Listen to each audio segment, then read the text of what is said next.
That connection to the HOA made us a preferred contractor, and now we're going to revamp the 12 miles of dirt roads in that neighborhood. So a $20,000 fence turned into a $1.5 million road job.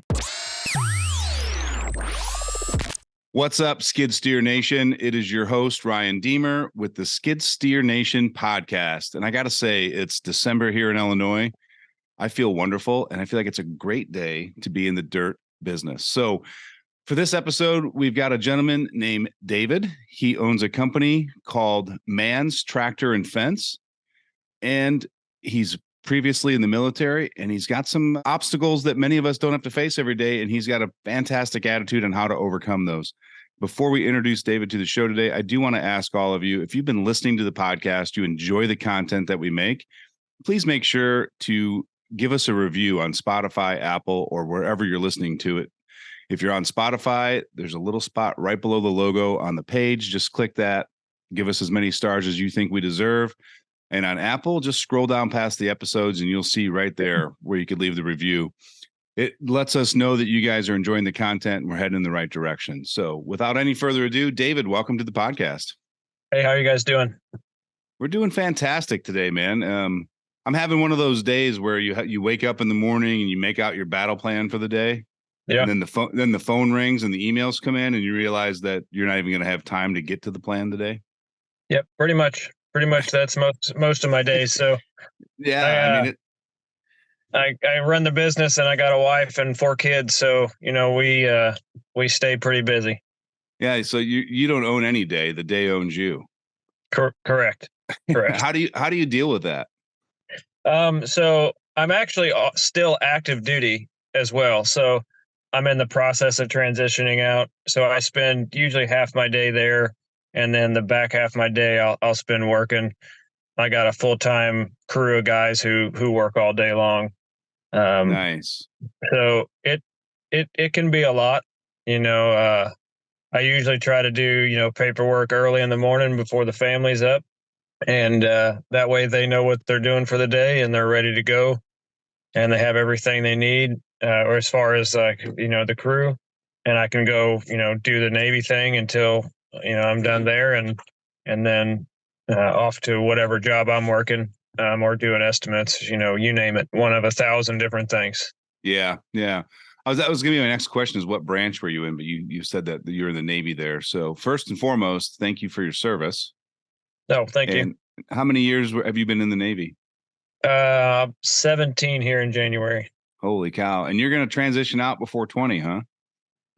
I'm getting medically retired.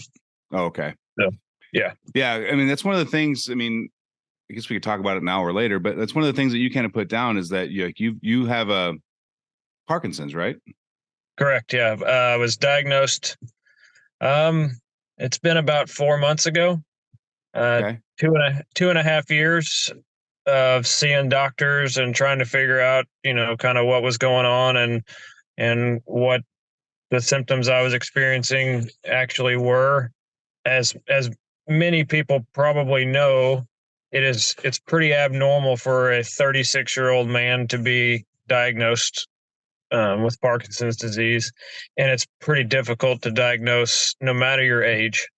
So it was quite the journey, and then kind of figuring out what that's going to mean for ending of my Navy career, and what that means for the future for me. So one of the questions that comes to my mind is, do you feel that the 17 years in the Navy has helped prepare you for this, so that you've got like that adapt and overcome, find solutions mindset versus becoming a victim of Parkinson's and just stopping certain things in your life? Yeah, for sure. I would say not just that. As a small business owner, that's something we experience every single day. Any small business owner will tell you that, we say we have our good days and bad days, but realistically, there's no easy day. Every day is a battle, and it's just, how big of a battle it is. And having the kind of fortitude and the mindset to work through that battle is, to me, what kind of makes or breaks guys who are successful and make it, or guys who, kind of crumble. You have the financial aspect, and are you profitable? And there's a lot of other aspects that go into that. But really, the brass tacks of it comes down to, are you willing to put your head down in the dirt and you know, throw the shovel whenever you can't get an employee there, or guys are calling in sick, or you just have to get a job done. So you got to get out of the truck and you got to get in the ditch and dig it. Yeah. And I think just to expand on that, I think the other trait I see in a lot of successful business owners, mistakes are going to happen. You're going to quote a job wrong, or you're going to take equipment somewhere it shouldn't go. Like, shit's going to happen, right? That's life.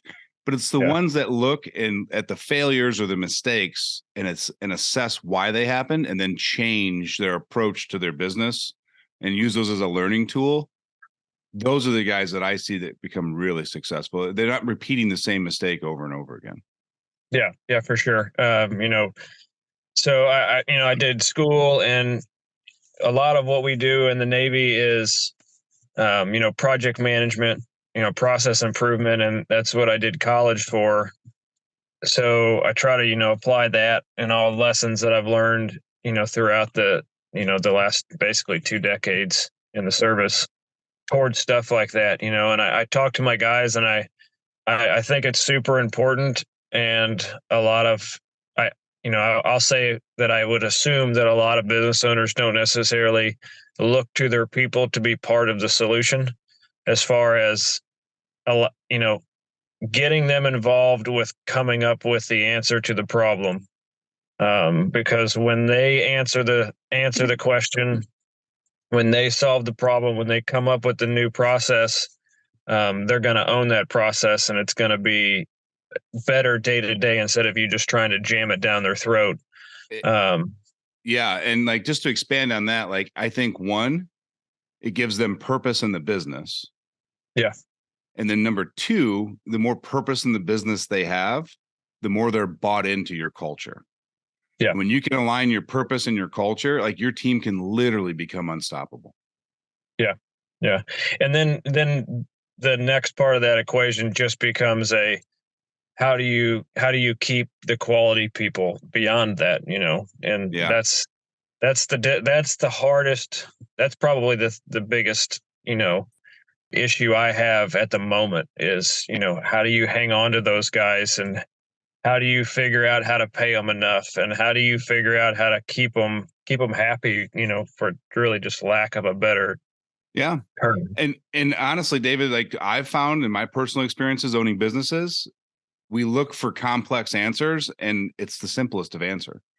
Treat them like human beings, care about their personal life outside of work, and support them in whatever they want to do and become improved in. And like, good employees that don't want to be a business owner, they'll stick around. Yeah.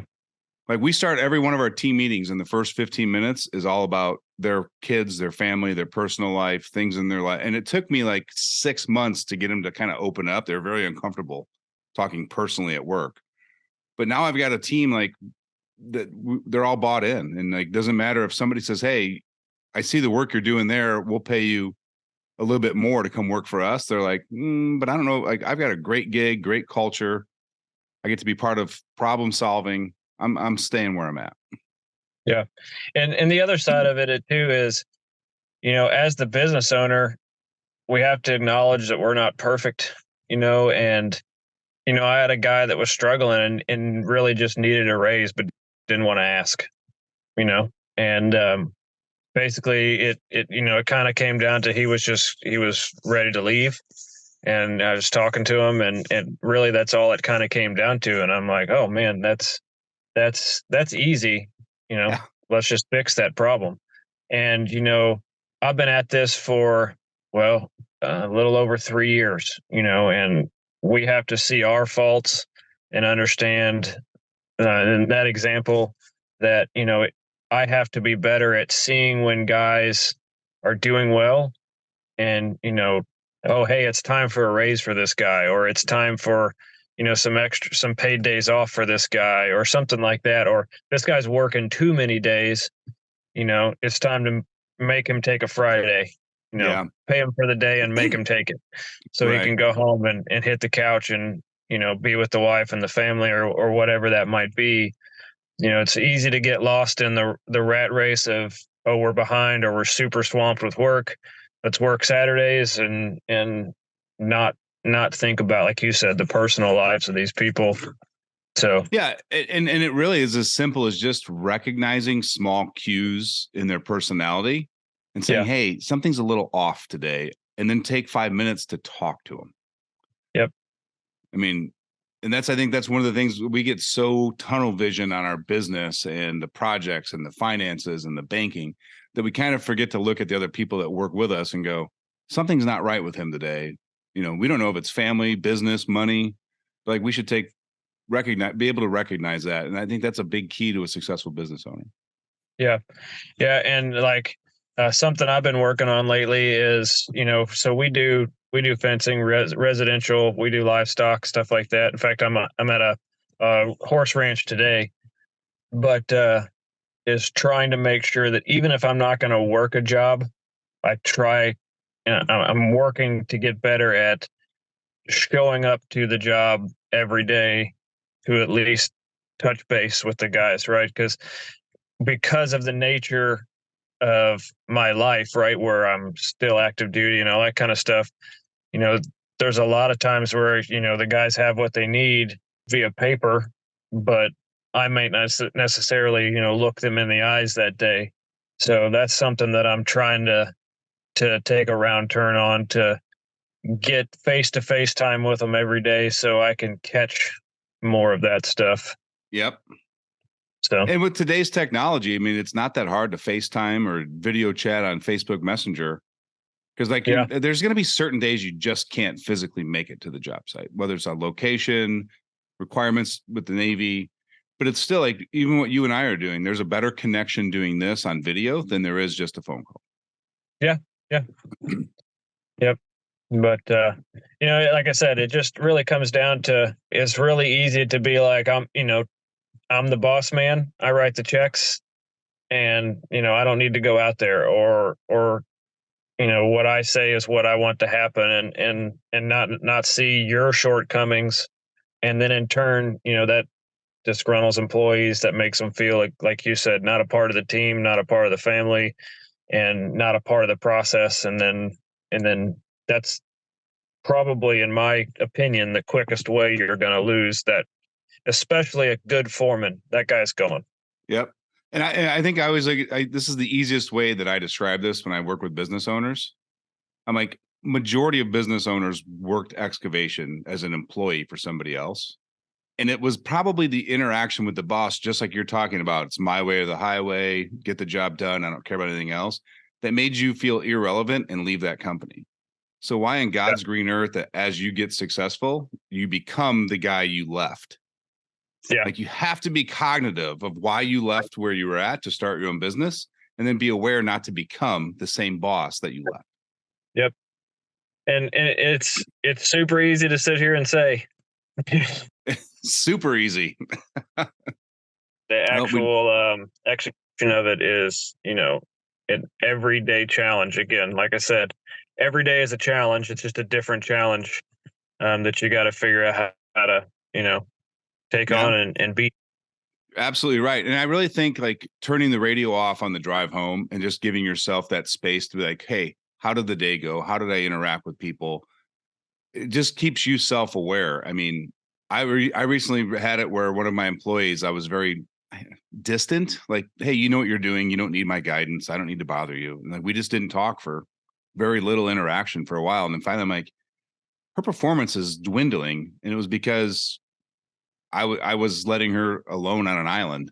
So once I Yeah, started bringing her back in and being a part of that, and asking more, and I started the conversation with like, hey, Mercy, I know that I have not been engaged with you enough the last 3 months. This is my fault.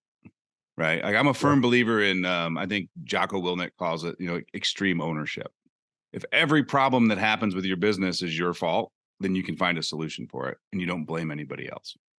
yeah, yep, yeah. No, I totally agree, and that's a big tenet, military wise. Like just ownership of what you do, and just taking it on the chin and moving forward. It shows it just shows your people a lot of who you are and what you're willing to do to take care of them. So yeah, like if your crew augured holes for a fence and they were 6 feet offline, you can be mad at them for not being in the right place, or you can look at yourself and go, what on the plan, the print, whatever I provided them wasn't clear enough that they knew exactly where it went. And like, that's the difference between extreme ownership, right? Like, obviously I didn't give them what they needed to be precise instead of blaming them for being 6 feet off. Yeah. And team members love it when you're like that. Yeah. No, yeah, totally agree. Especially new people. Yeah. So when you hire new people, do you hire for experience or do you hire for cultural fit?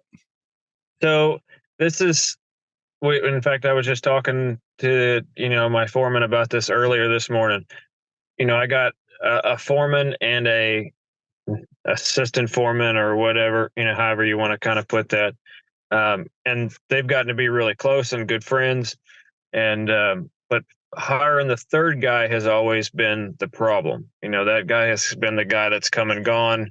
It's been really hard to find someone that jives with two guys that are that close. So I'm having to really look at, when I hire a guy, what are they interested in? And, so that is a difficulty. And honestly, I'd prefer for like that spot, I prefer to hire somebody with no real experience, right? I need somebody that's safe with a saw, that isn't going to cut their hand off, and that can follow instructions, that's willing to follow instruction. And that's really probably the best guy for there. And then you got to find the personality fit. But I mean, even still, it's really easy to talk to somebody and think a little bit about who they are and how they're going to be. But 2 weeks on the job says a lot as to far as how they're going to fit in. And we've had struggles, and people have come and gone because of it. But employees are a challenge that I never thought it was gonna be the challenge that it is. Yeah, if they could only put them through a boot camp like they do in the military and like reprogram them. Yeah, I guess. But it's when you're just working with personality, experience. They're working hard. They're working in the heat down here in Georgia. They're working in the heat. Like it's hard to mesh all that up and make it work.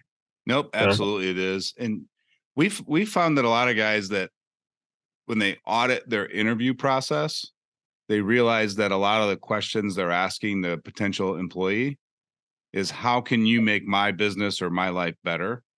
And like and you get canned answers like, oh yeah, I'm never late to jobs, or I take a lot of pride in my work. And instead, when we start asking the same questions in a different approach, like, tell me a time in your life that things went wrong at work and the solutions you provided to fix the problem. Right. Yeah. Like it's still like, hey, are you accountable? Yes, I am. Well, now give me an example of that. Yeah. When they started asking different questions like that, they could get a better feel. Like, why did you leave your last job? Was it about your boss or money, or like, and then they find another question later in the process to bring the boss back up. And if they talk bad about the boss, like, that's an instant no, like, because they're blamers. Yep. So that's what I've seen a lot of guys, that when they grow fast and they have trouble with employees, they just audit their interview process and find different ways of asking the same questions to get more engagement and get a better read on those people before they hire them. Yeah. Because as David, if you hire the wrong employee, he can erode the culture of everybody else in there. Absolutely. Yeah. Like one person. Yep. Yeah. It's that was like year 1.5 to just into year 2 that we had a guy in place that was kind of running the crew, and that's exactly what we were experiencing. It took me too long to see it. And it hurt us for sure. And as a business owner, and I'm guilty of this myself, like, when that guy's running it wrong, we look at it like, oh, if I fire him, then I got to take over this aspect. And my life's easier, even though he's not the right fit. Yeah. Instead of just going, you know what, we're just going to start over and get the right guy in here. And yep. Yeah. And the idea of training someone, especially when they're, like a crew foreman or something, it makes it hard because you have to train them on all your expectations, all your building standards, all your processes and that kind of stuff. So it's a daunting process, but sometimes it's got to happen. Yep. So. No, absolutely. That's true. So you said you do primarily fence work. I would say we're 50-50. Okay. What's the other 50? So we do land clearing, forestry mulching, ditches, culverts, driveways, that kind of stuff. Over the last year, I think we've kind of hit that 50-50 mark. Okay.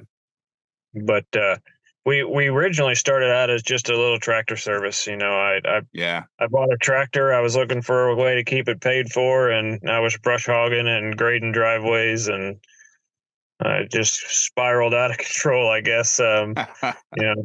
3 years later, I got a couple pieces of equipment, and we're doing a lot of things. Yeah, 3 employees and all that goes with that. But we do.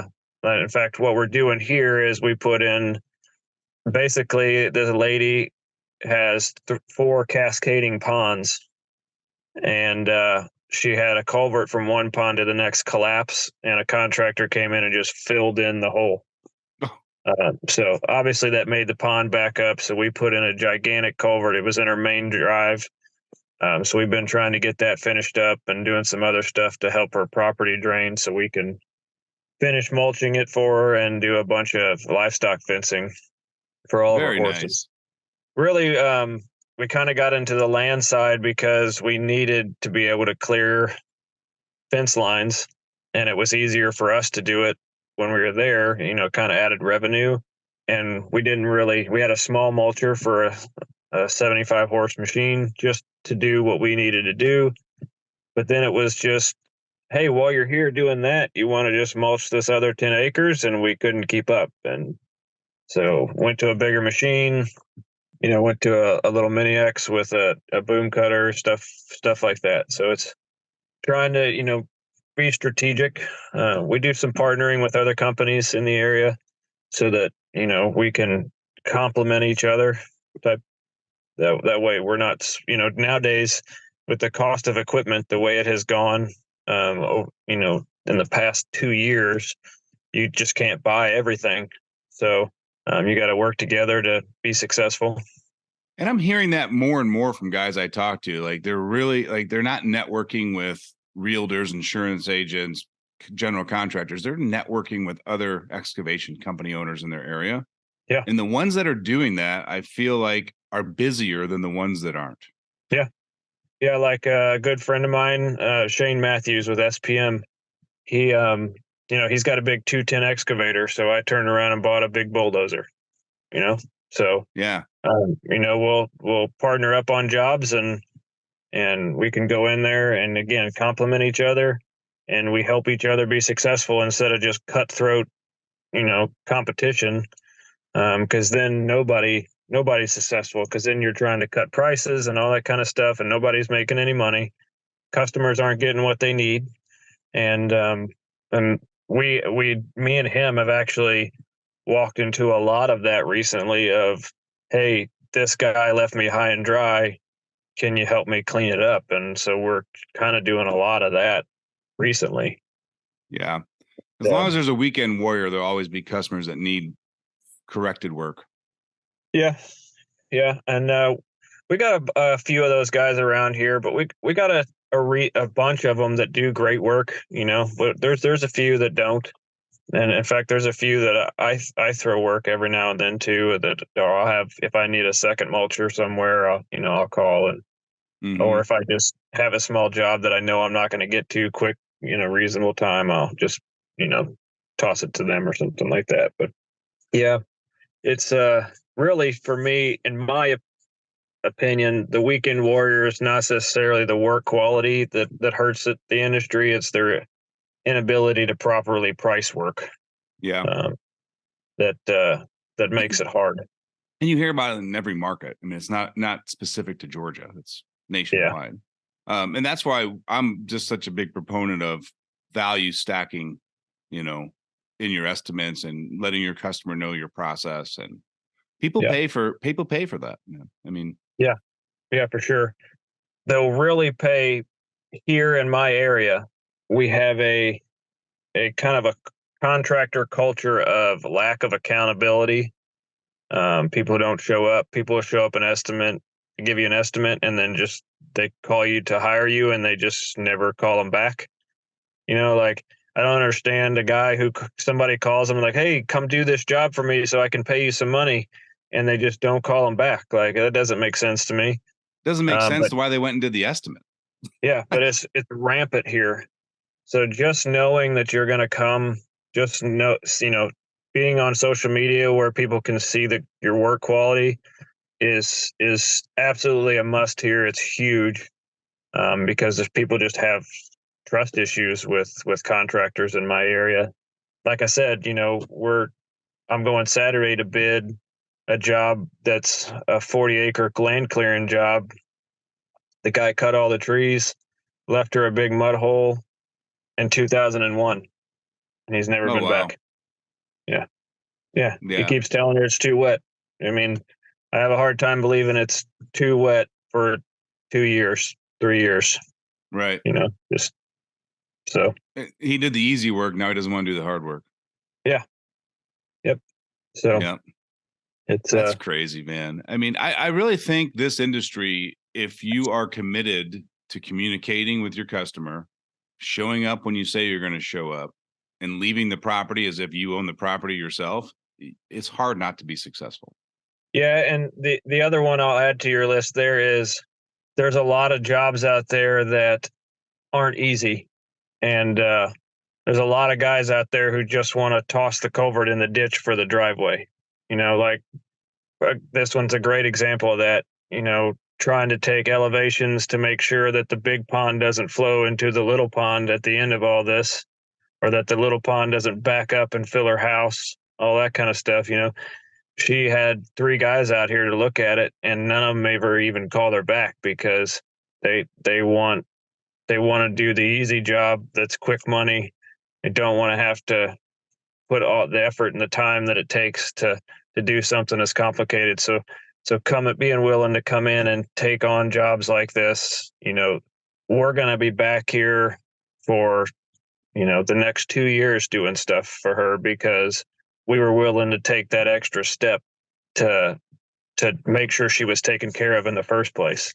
Yep. And like what you just said there, 3 guys looked at it, never called her back. Like, even if it's not in your wheelhouse, call them and tell them like, hey, this isn't the type of work we typically do. I'm not comfortable that I'm going to be the right contractor, get you the results that you need for your specific pond.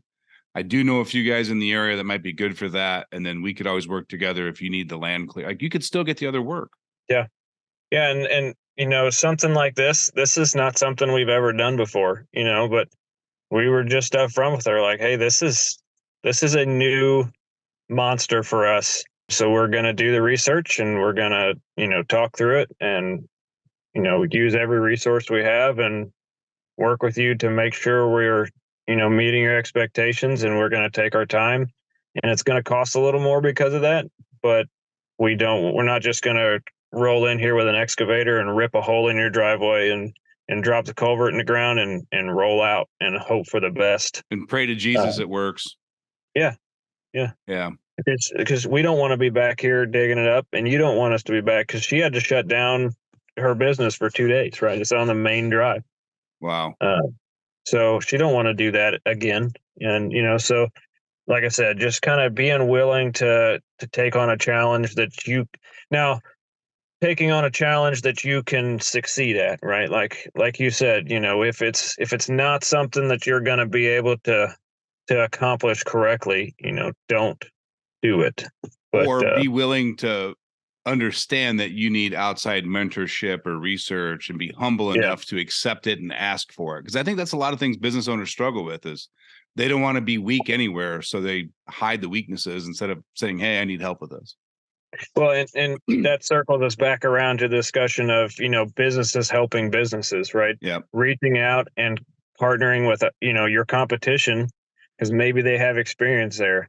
Maybe you pay a consult fee to a guy who's in your area doing the same work you do, but you get this job done together. And again, the customer gets what they need. Everybody is successful.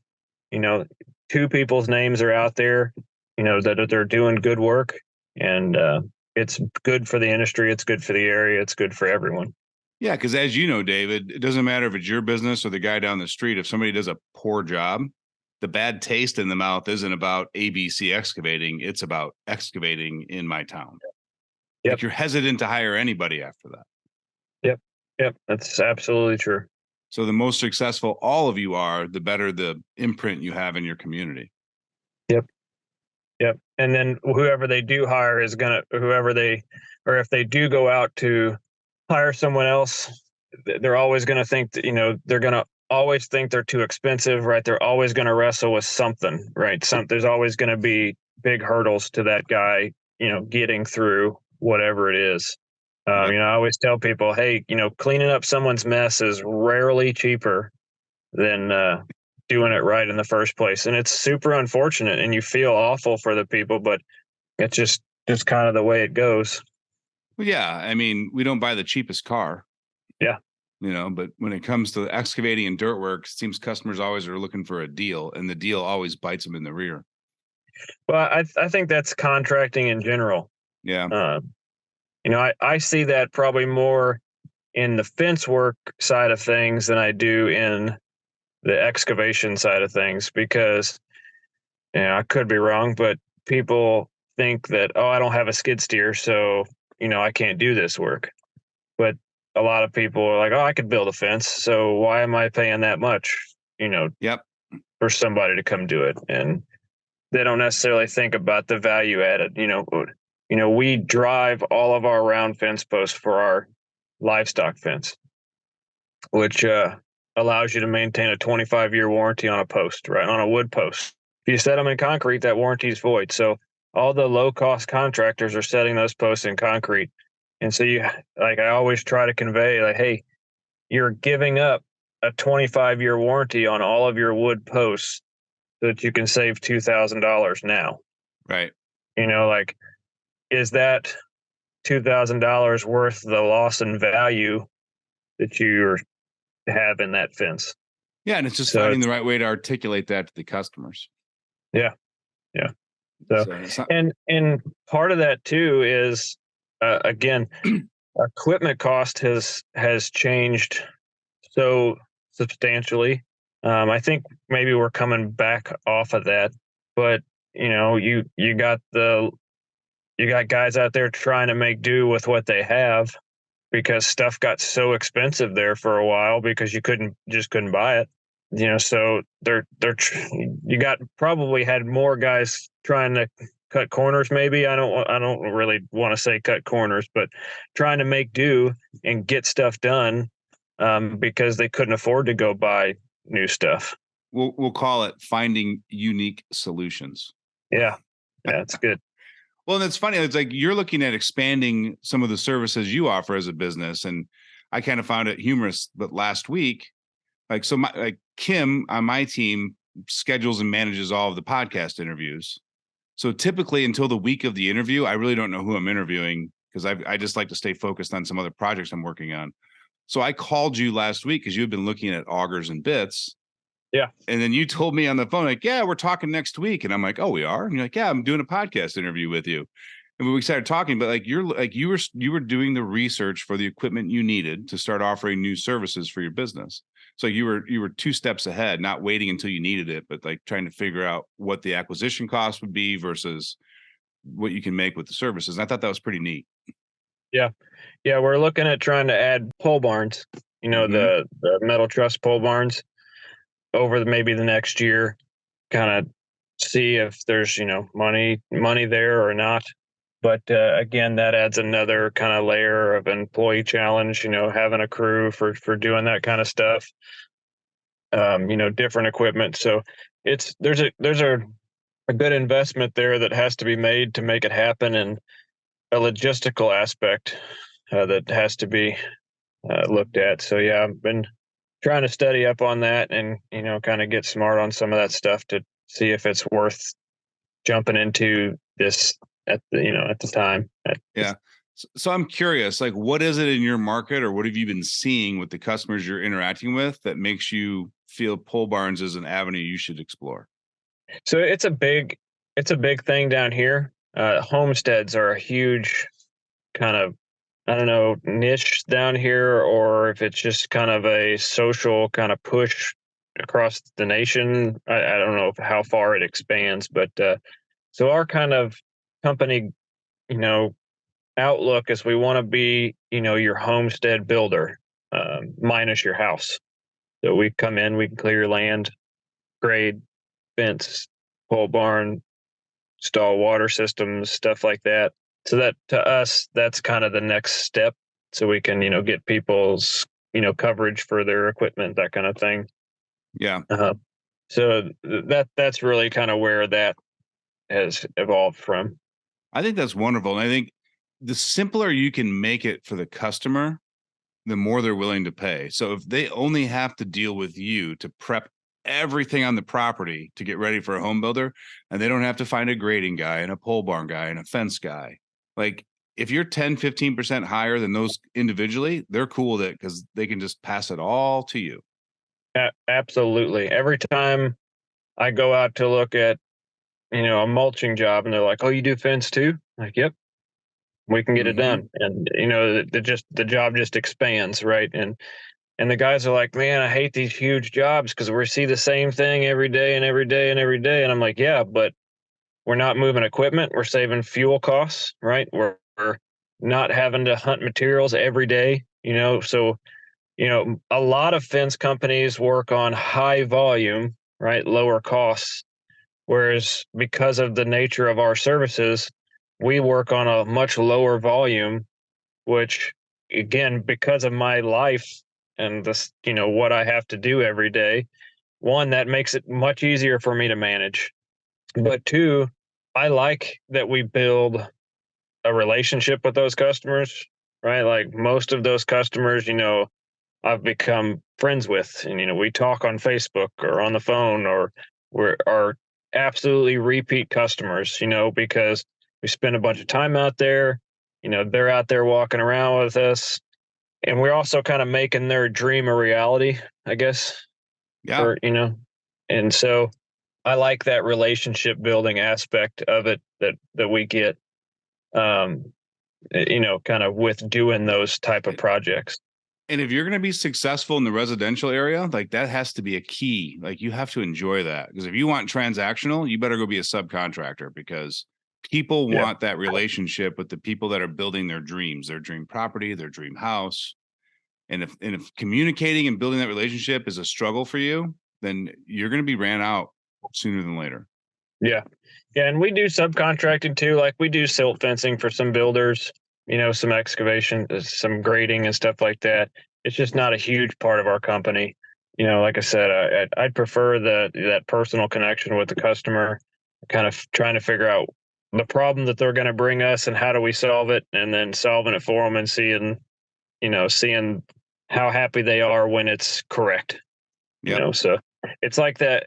If you have ever run a forestry mulcher down, especially down here in Georgia, where it's just a vines and a mess, it's You I got that always try kudzu to. down there, don't you? Um, it's more muscadine vines and just trash plants. I don't know, Okay. but like if I do a small lot, what I'll do is I'll usually just kind of punch a little hole and I'll go in and I'll mulch it from the back forward.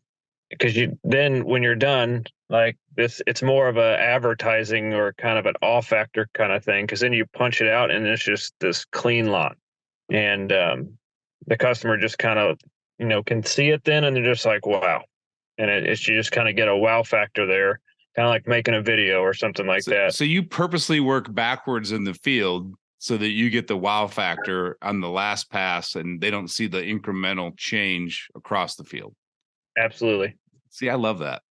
I love that. It's just changing slightly in your process to get a better connection with the customer. Yeah. Yeah. How cool is that? And if they got kids, they're always standing at that back door watching, right? Like, so, customers are always wanting to see what you're doing. And like I said, especially this is really just more on like smaller lots where they're watching you and they can see you back in there working and stuff. But every time when you come through and they can see it, they just walk out and they're like, wow, what a change. And it's a huge difference when you can't physically walk through the woods or the bushes, and then it's just nice and clean, and you're not leaving huge sticks and stuff on the ground. You're leaving them with a good result. Then that's when you get text 2, 3, 4 days later, like, hey, I gave your number to 4 or 5 of my neighbors because they saw what happened. They saw my yard and it was how awesome it was, and because they're going down there and telling them, hey, look at how big of a difference this made, and it wasn't that much money. Yeah. Like, do you put yard signs up at finished projects like that? Like another project completed by man? We're not great at it. Yeah. But we have them. I put them up if it makes sense. Like if it's on a random dirt road in the middle, no. But like, yeah, stuff like that we do. A lot of our HOAs in the area don't allow fence signs, yard signs, or anything like that, so you can't leave anything behind. But a lot of those HOAs, if you build a relationship with the board, will put out email blasts to the other members in the HOA for you. Yeah, and we have preferred contractor lists in a bunch of them, and we're on a bunch of those. So when they call the HOA to find out about how do I get a fence built, and they're like, oh, hey, these are our preferred or approved contractors, things like that. I mean, something like as simple as I went in and built a fence for a neighborhood that is like 30, 40 acre lots, right? And that fence led to cutting a right of way for a power line. And that connection to the HOA made us a preferred contractor in that neighborhood. And now we're going to revamp the 12 miles of dirt roads in that neighborhood. So a $20,000 fence turned into a $1.5 million road job. That's awesome. Yeah, just by that human interaction and connecting, the dots between people and being there when you're gonna say you're gonna be there, and leave doing quality work, I guess. Yeah, I feel like HOAs are overlooked by a lot of contractors. Like they don't build the relationships with them to get on that preferred list. I don't even think about contacting HOAs. Well, I don't think they're overlooked. I think they're looked at as like just another pain, just another pain that I got to deal with or wait for. Instead of being looked at like a partner. Yeah. Yeah, they can be used to be successful. I mean, there's a bunch here that like if you get a complaint because you're driving too fast in the neighborhood, they'll bar you from the neighborhood, and you can't even get through the gate, so like you got to be definitely careful with them and have a relationship with them, because it could eliminate an entire neighborhood from you being able to work. Right. And again, it just goes back to clear conversations. What are the expectations? What are the things that myself and my crew need to be aware of in the neighborhood, instead of just doing business as usual, then getting mad because they don't like something the way you do it. Like, hey, it's a privilege for us to be in this neighborhood. Let's act like it. This is the rules that they gave us. Like, ask for them in advance. Yeah. Yeah. Like no work on Sundays, no work after 6 p.m. There's a few of those running around, so. Right. Just be aware of it and just support it. I mean, that's a lot of work that you can get kicked out of otherwise. Yeah. So, man, I want to kind of circle back real quick. Like with your new diagnosis of like the Parkinson's, like how has that adjusted your 3 and 5 year plan for your business? Like, have you been doing a lot of thinking about how you're going to attack this company moving forward? Honestly, at the moment, I haven't really yet. Yeah. It's still pretty new. And trying to kind of get my bearings as to, how, what I'm going to be affected. Like, I have reduced grip strength. So swinging a hammer is not really my forte anymore. But, getting in there and running the sticks on a machine is no big deal. So really more than anything, I've had to deal with some memory issues, right? So I have to really make sure I write everything down and just kind of adjust what I physically do more than anything. And I'm upfront with the guys, like, hey, that's just I can't lift and carry a bunch of bags of concrete. Just can't do it. Stuff like that. Well, But well, overall, it's with the medication I'm on, the effect is relatively minimal at the moment. yeah. Well, I just want to clearly state how grateful I am that you brought that up, that you're dealing with that. I mean, one, so that we could talk about it, but two, I think there's a lot of guys, a lot of business owners that are dealing with things that they just go, oh, I can't overcome this, or I'm tired of this battle. That they can go, wow, my issues pale in comparison to what David's working through, and he's got a go-to attitude, and he's finding solutions to a lifestyle change, not just a business problem. And so I think it can be motivating to others too. So I just wanted to thank you for being open and honest about that and sharing that. Yeah, I mean, again, I've said it a couple of times. Every day's a battle.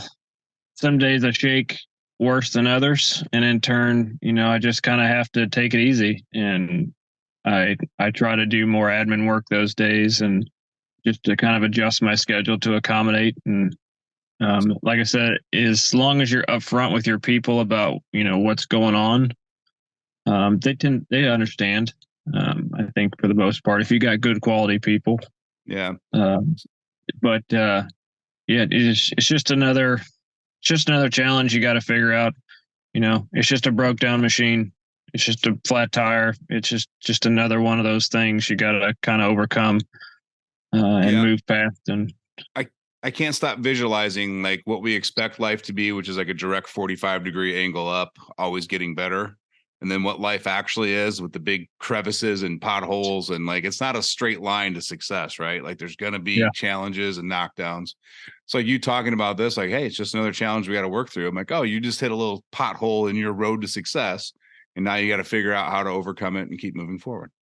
yeah, yeah. I mean, to be honest, if anything, it kind of motivated me more because it's gonna basically because of the way I'm gonna retire from the military, right? It's gonna cut the amount I get paid in my Yeah. retirement. So because I'm going to get paid less money in retirement, it kind of motivated me more to build faster, build, Yeah. to grow and to push the business to, provide better, if So anything else. did you have to give yourself a day or two to like have that little I don't know, I called a pity party for myself, but like to be like 17 years in, so close to the 20-year finish line. Like how upsetting was that for you? And like how did you cope with that? Well, so there is a chance that I make it to 20. There's a bunch of different regulations out there that maybe there's a chance. Kind of, I'm saying there's a chance. Yeah. But it's really minuscule. So originally I kind of thought that there was a good chance, and it kind of slowly showed that it wasn't going to happen. So it was slow enough over time that I kind of just ease accepted it and saw that it was going to happen. So I mean, yeah, there's days where you're like, man, this is a big waste of 2 decades, Yeah. But I mean, realistically, I'm going to have benefits. I'm going to have health insurance for my family, through the military to supplement. So like, there is gonna be a return on investment of that time. My kids got the GI Bill, so they got, time for school and stuff like that. It it wasn't a waste. And to be honest with you, it provided with me with a ton of tools that I'm using every day. It also made me grow when I was young. It was absolutely the right answer for me as a young man, to grow into an older man the right way. A mature. Uh, yeah. So, Yeah. yeah, I had a few days where I was like, man, screw this. This is this is stupid. And I just wasted, the large majority of my young life deploying and all this stuff for nothing. And, but yeah, as I've kind of reflected on it, I've realized, you can see all the bad or you can see the good. And, the only way to solve the problem is to kind of see the good, acknowledge the bad, and move forward. Yeah, there's a silver lining in everything that happens to us. We just have to be aware and look for it. Yeah. So that's awesome. Well, I love that I think you've got an amazing attitude. I think you've just from our short conversations, I think it's exciting to see how you attack business, both doing it yourself when you need to do it, and then building out the structures and the process on the back end so you can be the most efficient. And your customer service and the connections you make with the people in your community. I mean, if those three things, if every business owner did that, you'd have tough days, but you'd have a successful business. Yep. And we're still growing. We're still so young, that it's we're still in that 5-year, everything's touch and go. So, we just got to keep our nose to the grindstone and keep moving. Yeah. Well, it sounds like that's exactly what you're going to do. So, man, there's a lot of good advice out there for other excavation company owners, whether they're starting out or in business. And because we all have days where we just struggle. Like I talked about those pity parties.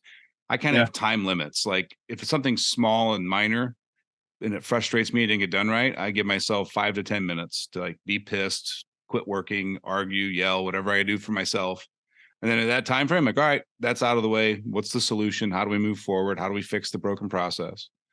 And then larger problems, we did a event and the outcome was awful. And I gave myself a half a day where I was just I just need to let it leave my body, and then we can reapproach and get back to basics and grow the business again. Yep. Yep. It's just we're boaters. So we, put the camper at the lake and we go and spend the weekends at the lake. And that's kind of I get on the water and kind of let everything go. And we just kind of play and have a good time. And that's how I kind of unwind. So. Yeah. I think unwinding is extremely important. So yeah, we used to do a lot of camping ourselves. And this last year, we've been so busy with taking care of my parents before they passed away. She took a new job at a startup company. We didn't get the camper out once. She's like, is it winterized? I'm like, it's winterized from 2022. We didn't use it once. So yeah, we don't have to winterize down here. Yeah, you guys are lucky down there, man. We got to buy the Arctic package and everything, the extra insulation in the bottom. And yeah, we don't have to mess with none of that. So. Yeah, well, that's awesome, man. Well, David, thanks so much for taking time. I know you got a busy schedule and you got to get back out there to oversee those guys, but thanks for taking some time out of your day and joining us and sharing your story and your tips and what's worked for you in business. Yeah, I appreciate y'all having me. I was excited when you guys reached out. So, thanks again. And that's really all I have to say. All right. Well, it's our pleasure to have you on the show. And if you're out there listening to this and you've got a unique story or something that you think that our audience would appreciate hearing, don't hesitate to reach out. Head over to Skid Steer Nation, send us an email, let us know. In fact, I just had a guy this morning call me because he wanted to be a guest on the show. So we love hearing that. Make sure you hit those 5-star reviews, 4-star, 1-star reviews, whatever you want to give us. Hopefully it's 5. That's how Spotify and Apple shares us with more people so that more people can hear us and we can share this content with a larger audience. Yeah. So David, thanks so much again. And until next week, guys, keep grinding.